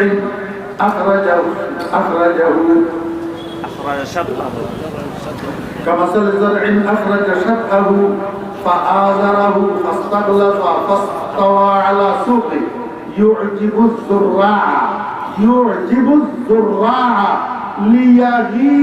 بهم الكفار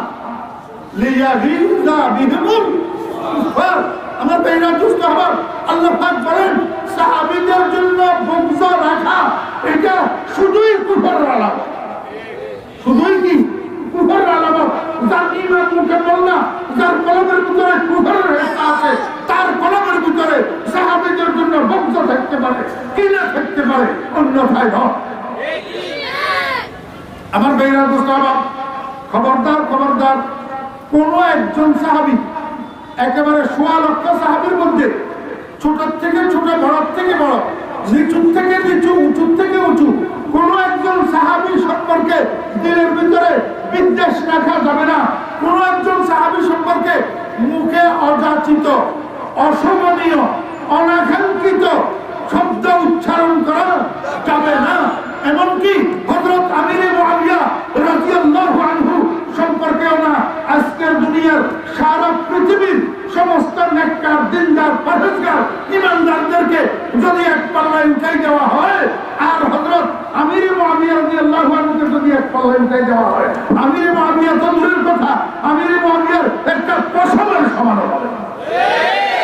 যেহেতু সাহাবী, যেহেতু কি সাহাবী। আমার ভাইরা, মুসলমান যুবকেরা, মুসলমান তরুণেরা, মুসলমান কিশোররা, যারা স্কুল কলেজ ইউনিভার্সিটিতে পড়ো বা মাদ্রাসায় পড়ো, বিভিন্ন দলের রাজনীতি করো, আমি তোমাদেরকে বিনয়ের সাথে বলবো, কারো উস্কানিতে, কারো প্ররোচনায় অথবা কারো লিখনি পড়ি খবরদার হযরত আমির মুআবিয়া রাদিয়াল্লাহু আনহু সমালোচনা করবে না। হযরত আমির মুআবিয়া রাদিয়াল্লাহু আনহু সম্পর্কে অন্তরে বিদ্বেষ রাখবা না, কারণ কোন সাহাবীর সম্পর্কে অন্তরে বিদ্বেষ রাখা এটা কুফরের অংশ। লিয়াযিযা বিকুল কুফার। সাহাবীদেরকে বিদ্বেষ পোষণকারী বর্তমান পৃথিবীতে শুধু একটা জাত আছে, শিয়া। শুধু একটা জাত আছে, কি? আমার ভাইরা দোস্তাবাব, এই যে ইরানের শিয়াদের নেতা প্রয়াত আয়াতুল্লাহ রুহুল্লাহ খুমেনি, এই বেয়াদবের বাচ্চা বেয়াদব লানাতুল্লাহি আলাইহি, লানাতুল্লাহি আলাইহি। আমার ভাইরা দোস্তাবাব, দুশমনে সাহাবা, গুস্তাখে সাহাবা, এই খুমেনিরে যারা মহব্বত করে, খুমেনির আদর্শ যারা ভালো বলে, খুমেনির জন্মবার্ষিকী, মৃত্যুবার্ষিকী যারা পালন করে, এদেরকে আহলুস সুন্নাত ওয়াল জামাত আপন মনে করে না, বন্ধু মনে করে। আমার ভাইরা দোস্তাবাব, খুমেনি হযরত সাহাবায়ে কেরাম, বিশেষ করে আবু বকর সিদ্দিক রাদিয়াল্লাহু আনহু এবং হযরত আম্মাজান আয়েশা সিদ্দিকা রাদিয়াল্লাহু আনহা, এই দুইজনকে এমন গালিগালাজ করছে। কাশফে আসরার নামে একটা বই আছে, খুমেনি লেখা, এটার আমি কিতাব পড়ি, এটাকে আমি কিতাব বলি না। খুমেনির একটা বই আছে, নাম হইল কাশফে আসরার, ভাষা হইল ফার্সি। ভাষা কি? ফার্সি। 1994 সাল, 1994 সাল, 1994 আমি লাহোর জামিয়া আশরাফিয়ার পাঠাগারে ঢুকলাম। রমজান ছিল, তারাবির নামাজের পরে। তো আমি তাকে ঘুরি ঘুরি দেখতেছি নায়াব কোন কিতাব পাওয়া যায় কিনা। হঠাৎ একটা বইয়ের উপরে চোখ পড়লো, দেখলাম নামটা কাশফে আসরার, লিখা হইল আয়াতুল্লাহ রুহুল্লাহ খুমেনি লেখক। তো খুমেনির নাম দেখি আমি এটারে লই তপ করি নিচে বসে গেছি ফ্লোরের মধ্যে, একটু পড়ি দেখি খুঁজিনি কি লিখলো। ভাষা ফার্সি। আপনাদের কি মনে হয় ফরিদুদ্দিন ফার্সি বুঝেনি না বুঝে না? ফরিদুদ্দিন আল্লামা জামিল মহব্বত নামার হাফেজ না, ফার্সি না বুঝতে কেমনে হয়? পড়তে পড়তে পড়তে পড়তে এক জায়গায় গেলাম, এই কমবক্ত জানোয়ার লেগছে, আমি যদি কখনো মক্কা মদিনার উপরে ক্ষমতাশালী হতে পারি, রসুলের খোদার পাশে যে দুই ভূত শুয়ে রয়েছে, রসুলের খোদার পাশে যে দুই ভূত শুয়ে রয়েছে, তাদেরকে সেইখান থেকে উঠেয়া পাহাড়ে আহমর তথা লোহিত সাগরে নিক্ষেপ করা, এটা হবে আমার প্রথম কাজ। তামাশা দেখছেন? এখন খুমিনি কোথায়? কবরে। এখন খুমিনি কোথায়? কবরে। রসুলের সাহাবীগণ কোথায়? এখনো রসুলের পাশে রওজায়ে আকদাসের মধ্যে শায়িত আছে না? কিন্তু খুমিনি কবরে গেছে গা। আল্লাহর হাবিবের বন্ধুরা আল্লাহর হাবিবের পাশে এখনো আছে। বলতে গেলে অনেক সময়ের দরকার। খুমিনি কসমে আসরারের মধ্যে লেখছে, আবু বকর আর ওমর নাকি রসুলের খোদার পাশে রওজায়ে আকদাসের মধ্যে কবরের জায়গা জবরদখল করে গ্রহণ করতে পারে। জবরদখল করে, অথচ জবরদখল কেমনে গ্রহণ করল? আমার বেলাদুর সাহেব, একটু যদি আপনারা আমাকে সময় দেন, আমার কষ্ট হইতেছে, তারপরে আমি একটু বলবো।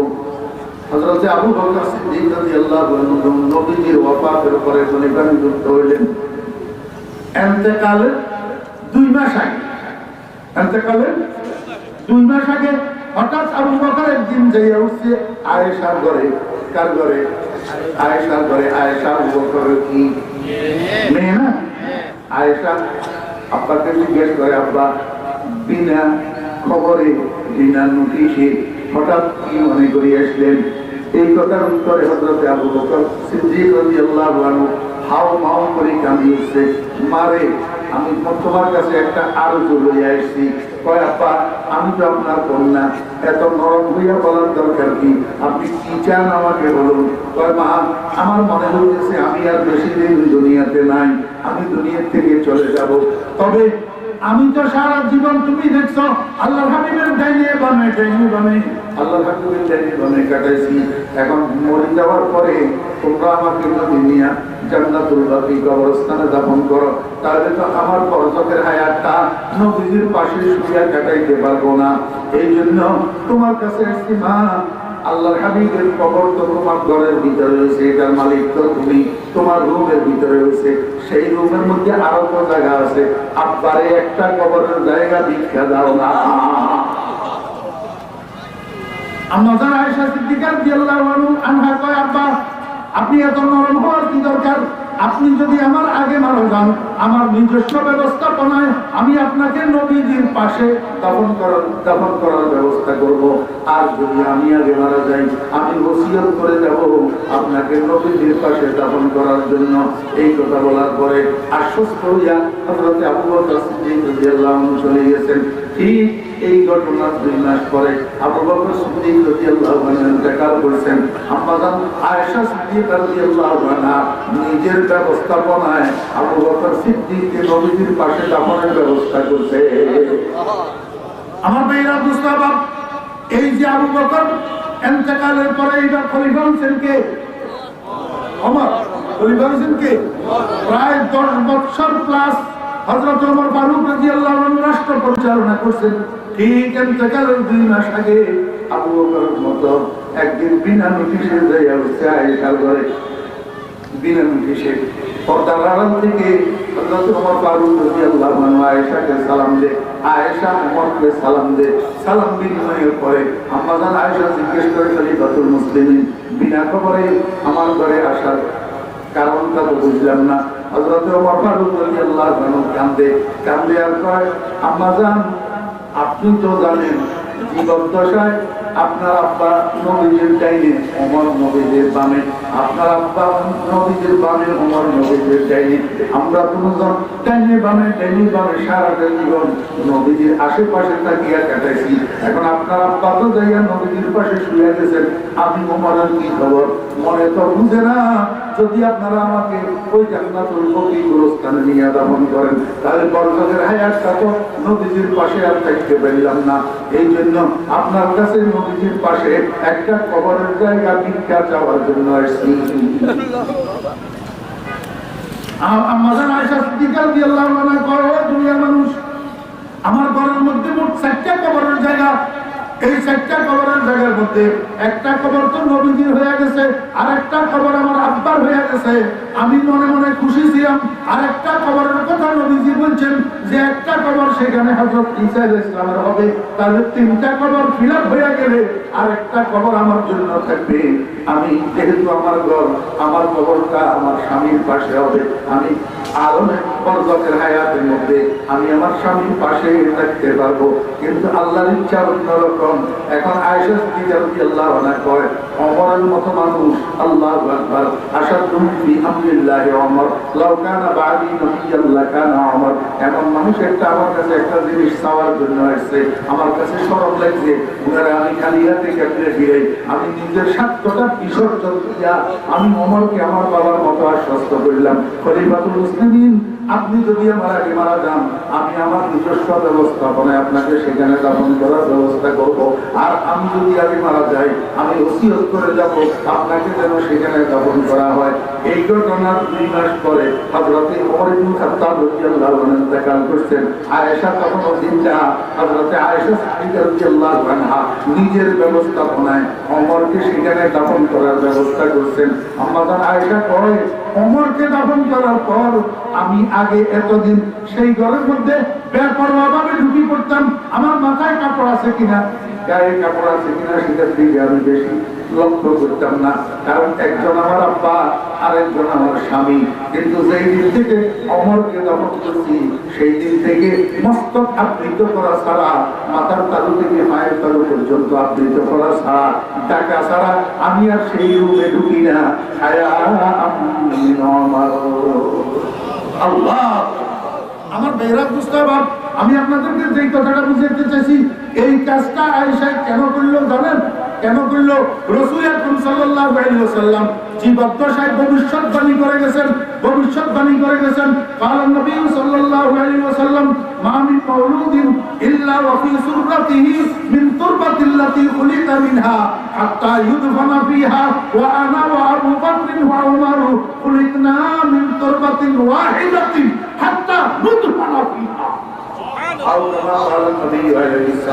আল্লাহর হাবিব বলেন, ও দুনিয়ার মানুষেরা, তোমরা দেখিও আমি, আমার আবু বকর, আমার ওমর, পুরো হাদিসটা তর্জমা করলাম না, দরকার নাই। ওয়া আনা ওয়া আবু বকর ওয়া উমর খুলিকনা মিন তুরবাতিন ওয়াহিদাতিন। আমি, আমার আবু বকর, আমার ওমর, আমরা তিনজন একই মাটির তৈরি, একই মাটির সৃষ্টি। হাত্তা নুদফানা ফিহা, আমরা তিনজন একই মাটিতে দাফন হব, তোমরা দেখিনি। আমার শেষ পর্যন্ত নবীজির ভবিষ্যৎবাণী বাস্তবায়ন হয়েছে না, হয় নাই। রাসূল আকরাম সাল্লাল্লাহু আলাইহি ওয়াসাল্লামের ভবিষ্যৎবাণী আম্মা জান আয়েশা সিদ্দিকা রাদিয়াল্লাহু আনহার ত্যাগ, এই কারণে ওনাদের দুইজনে সেখানে দাফন হয়েছে। আর এতে খুমিনি রাহমাতুল্লাহি আলাইহি, খুমিনিকে কয়, আবু বকর আর ওমর বলে জবরদস্তি করি, জুলুম করি, সেখানে বলে খবরের জায়গা দখল করছে, বলে নাউযুবিল্লাহ। ও মুসলমানের সন্তানেরা, আর একটু বলি শেষ, এই কথাটা বললে শেষ। তোমার আম্মারে যদি কেউ বেশ্যা করে, তোমার আম্মারে যদি কেউ ফতিকা করে, তোমার মাথা হিট হবে নি? তোমার আম্মারে কেউ বেশ্যা করলে তোমার শরীর গরম হবে না? তোমার মনে কষ্ট আসবে না? তো শত সহস্র কোটি ঈমানদারের মা উম্মুল মুমিনিন, উম্মুল মুমিনিন, নবীজিকে জিজ্ঞাসা করা হয়, মানে হাকুন নাস ইলাইকা ইয়া রাসূলুল্লাহ, এই পৃথিবীতে আপনার সবচেয়ে প্রিয় মানুষকে? নবীজি কয় আয়েশা। সুবহানাল্লাহ। নবীজি কি কয়? আয়েশা। সেই মানুষটারে যদি কেউ ফতিতে আর বেশ্যা কয়, আপনার গা গরম হওয়ার দরকার আছে না নাই? এই খুমিনি কসবে আসরারের মধ্যে লিখছে, আমার আম্মা আয়েশা নাকি বেশ্যা, নাউযুবিল্লাহি মিন যালিক, নাকলে কুফর নাবাচত, আমার আম্মা আয়েশা নাকি ফতিতা, লানাতুল্লাহি আলাইহি, লানাতুল্লাহি আলাইহি। খুমিনিও কাফের, খুমিনির অনুসারী সাহাবীরা কাঁদবে। কথা বুঝছেন না বুঝেন? এই জন্য আমার ভাইয়েরা প্রস্তাব, হযরত সাহাবায়ে কেরামকে মহব্বত করবেন। হযরত সাহাবায়ে কেরামের মহব্বত ঈমানের অংশ। হযরত সাহাবায়ে কেরাম সম্পর্কে অন্তরের মধ্যে বিদ্বেষ পোষণ করবেন না। মুখের মধ্যে কোনো অযাচিত অশোভনীয় কটূক্তি কটু কথা সাহাবীদের সম্পর্কে মুখ থেকে বাহির করবেন না। কয় সাহাবীরা মেয়ারে হক না, ওরে কবরের ভিতরে সাহাবীরা মেয়ারে হক কি না এটা দিয়ে বলি। কবরের ভিতরে তোরে মারাব্বু কেন জিজ্ঞাসা করবে, মা দিয়ে ওটা জিজ্ঞেস করবে, মানে হাজার রাজুল্লাহি মুঈসা ফীকুম ওয়া মান নবিয়্যুকা এই কেন জিজ্ঞেস করবে।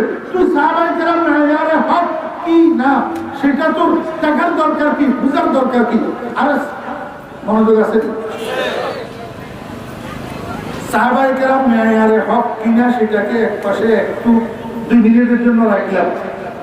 মনোযোগ আছে, সাহাবায়ে কেরাম মেয়ারে হক কিনা এটা 2 মিনিটের জন্য পাশে রাখলাম। আগে আমাকে আপনারা বলুন সাহাবায়ে কেরাম মেয়ারে ঈমান কিনা?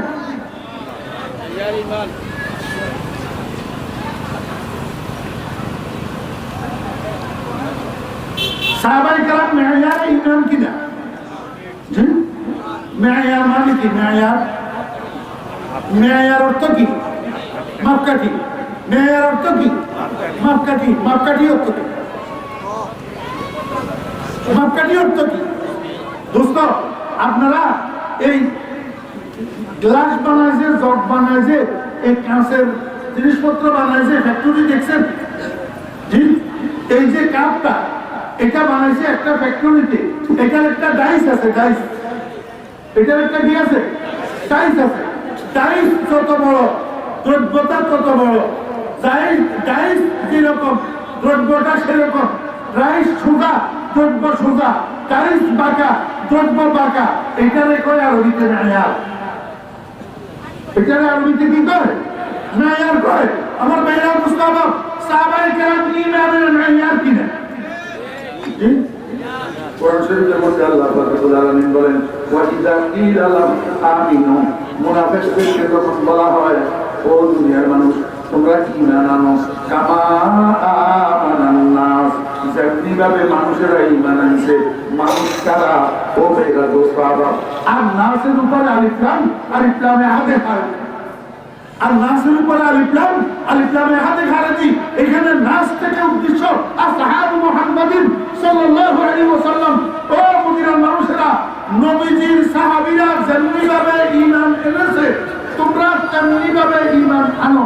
নবীজির সাহাবীদের ঈমান তোমাদের ঈমানের জন্য মেয়ার, তোমাদের ঈমানের জন্য ডাইস, তোমাদের ঈমানের জন্য ছাঁচ। যদি নবীজির সাহাবীদের ঈমানের ডাইসের সাথে তোর ঈমান যদি না মিলে তাহলে তোর ঈমান আমি আল্লাহর কাছে মকবুল না। এবার বুঝি দেখলে আমাকে বলেন তো সাহাবীদের সাহাবীরা মেয়ারে ঈমান কিনা? তো মেয়ারে ঈমান যে কথা, মেয়ারে হক কত সেই কথা। মেয়ারে ঈমান যে কথা, মেয়ারে হক কত সেই কথা। তুই কেন সাহাবীদেরকে মেয়ারে হক মানতে তোর এত কষ্ট কেন হয়? আমার ভাইয়েরা দোস্ত আহবাব, আমি আপনাদেরকে মানে তরুণদেরকে, যুবকদেরকে খবরদার সাহাবায়ে কেরাম সম্পর্কে কোন অযাচিত অশোভনীয় কোন রকমের সমালোচনা মুখে আনা যাবে না। কারণ সাহাবীদের মহব্বত রাসূলের মহব্বত, সাহাবীদের দুশমনী রাসূলের দুশমনী। আল্লাহ পাক আমাদেরকে বুঝার এবং আমল করার তৌফিক দান করেন। ওয়া আখিরু দাওয়ানা আলহামদুলিল্লাহি রাব্বিল আলামিন ওয়া সাল্লাল্লাহু তাআলা আলা খাইরি খালকিহি মুহাম্মাদিন ওয়া